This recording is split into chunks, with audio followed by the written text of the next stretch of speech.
ఓరుగల్లు రాజకీయాల్లో 2018 గుర్తుండిపోయే సంచలనాల్ని నమోదు చేసింది. ఏడాది చివర్లో జరిగిన ఎన్నికల్లో టీఆర్ఎస్ ప్రభంజనం సృష్టిస్తే మిగతా పార్టీలకు 2018 పీడకలనే మిగిల్చింది. వరంగల్ అర్బన్, రూరల్, జనగామ, మహబూబాబాద్ జిల్లాల్లో గులాబీ జెండా ఎగరగా భూపాలపల్లి జిల్లాలో కాంగ్రెస్కి కలిసొచ్చింది. ముందస్తు ఎన్నికల మంత్రం పార్టీలో నయా జోష్ నింపింది. వరంగల్ జిల్లాలో 2018 పొలిటికల్ రౌండప్పై బేసిక్ స్పెషల్.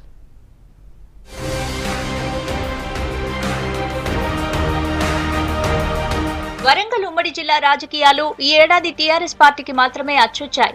ముందస్తు ఎన్నికల మంత్రం పార్టీలో నయా జోష్ నింపగా మిగతా పార్టీలకు పీడకలగా మారాయి.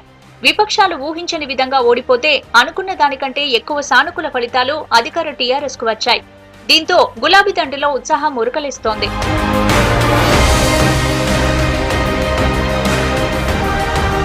ఒకప్పుడు ఉమ్మడి వరంగల్ ను శాసించిన కాంగ్రెస్ హవా ఇప్పుడు లేకుండా పోయింది. కేంద్రంలో అధికారంలో ఉన్నాం, ఇక్కడ సత్తా చాటుతామన్న బీజేపీ బొక్కబోర్ల పడింది. ఎన్నో ఆశలతో కొత్తగా పుట్టుకొచ్చిన కోదండరాం పార్టీ కనీస ఉనికిని చాటలేదు. టీడీపీ, బీఎల్ఎఫ్ పార్టీలు మనుగడ లేకుండా పోయాయి. ఎన్నికల ప్రచారంలో భాగంగా టీఆర్ఎస్ అధినేత కేసీఆర్ అన్ని నియోజకవర్గాలు చుట్టొచ్చారు. కాంగ్రెస్ అధినేత రాహుల్ గాంధీ భూపాలపల్లిలో, PCC working president Revanth Reddy Mulugu, Narsampet, Mahabubabad లో ప్రచారం చేసినా పెద్దగా కలిసి రాలేదు.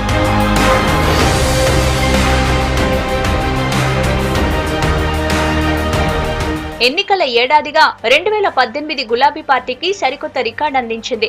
అసెంబ్లీ ఎన్నికల్లో గతంలో ఎన్నడూ లేనంతగా ఉమ్మడి జిల్లాలో టీఆర్ఎస్ కు బ్రహ్మరథం పట్టారు జనం.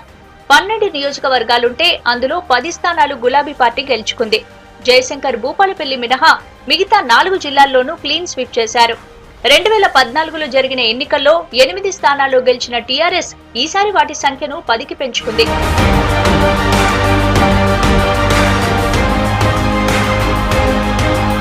పార్టీ పరంగా సంతోషంగా ఉన్న టీఆర్ఎస్ లో కొద్దిమంది నాయకులకు మాత్రం నిరాశ తప్పలేదు. వరంగల్ మేయర్ గా ఉన్న నన్నపనేని నరేందర్ కు తూర్పు ఎమ్మెల్యేగా అదృష్టం వరించింది. అంతకుముందు ఇక్కడ టీఆర్ఎస్ నుంచి ఎమ్మెల్యేగా ఉన్న కొండా సురేఖ పార్టీని వీడటంతో ఆయన కలిసొచ్చింది. ఇదే సీటు ఆశించిన మాజీ మంత్రి బస్వరాజు సారయ్య, మాజీ ఎంపీ గుండు సుధారాణి, ఎర్రబెల్లి ప్రదీప్ రావుకి నిరాశ మిగిలింది. స్టేషన్ గన్పూర్ టికెట్ ఆశించిన కడియం శ్రీహరికి అవకాశం రాలేదు. ఆయన కూతురు కావ్యాన్ని బరిలో దించాలని అనుచరులు మొండిపట్టు పట్టినా ఫలితం దక్కలేదు. పాలకుర్తి నుంచి తక్కలపల్లి రవీందర్ రావుకు అవకాశం రాలేదు.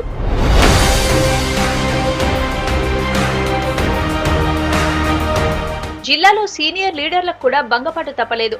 భూపాలపల్లిలో స్పీకర్ మధుసూదనాచారి, ములుగులో మంత్రి అజ్మీరా చందుల ఓడిపోయారు. జనగామలో మహాకూటమి నుంచి పోటీ చేసిన పొన్నాల లక్ష్మయ్యకు నిరాశ మిగిలింది. మరో సీనియర్ నేత కొండా సురేఖకు ఈ ఏడాది కలిసి రాలేదు.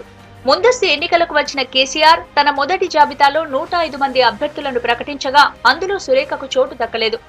సురేఖ భర్త కొండా మురళి తన ఎమ్మెల్సీ పదవికి రాజీనామా చేయాల్సి వచ్చింది.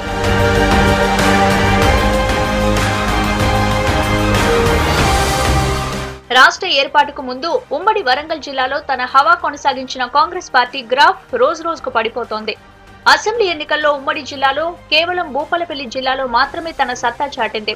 భూపాలపల్లిలో పార్టీ అభ్యర్థి గండ్రా వెంకటరమణారెడ్డి, ములుగులో సీతక్క గెలుపొందారు. మరోవైపు ములుగుకు చెందిన పోదెం వీరయ్యకు ఈ ఏడాది కలిసొచ్చింది. కాంగ్రెస్ నుంచి మరోసారి ములుగు టికెట్ ఆశించినా చివరకు అధిష్టానం భద్రాచలం టికెట్ ఇవ్వడంతో అక్కడి నుంచి పోటీ చేసి గెలిచారు. అయితే మహాకూటమి పొత్తులతో పార్టీ మరింత డీలా పడిందనే విశ్లేషణలు ఉన్నాయి.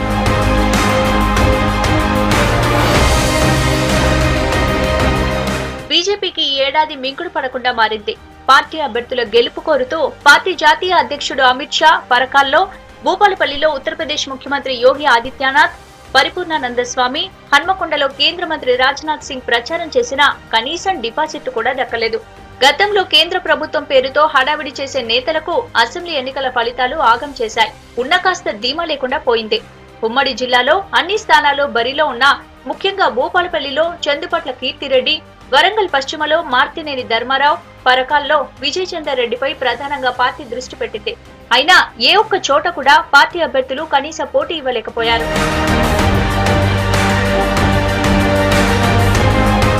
నయా సాల్లోనూ జోరు కొనసాగించేలా టీఆర్ఎస్ పోయిన చోటే వెతుక్కోవాలన్నట్లుగా కాంగ్రెస్, బీజేపీలు 2019కి స్వాగతం పలుకుతున్నాయి. కొత్త ఏడాదిలో మొదట్లోనే వచ్చే పంచాయతీ ఎన్నికల నుంచి పార్లమెంటు ఎన్నికల వరకు సిద్ధమవుతున్నాయి.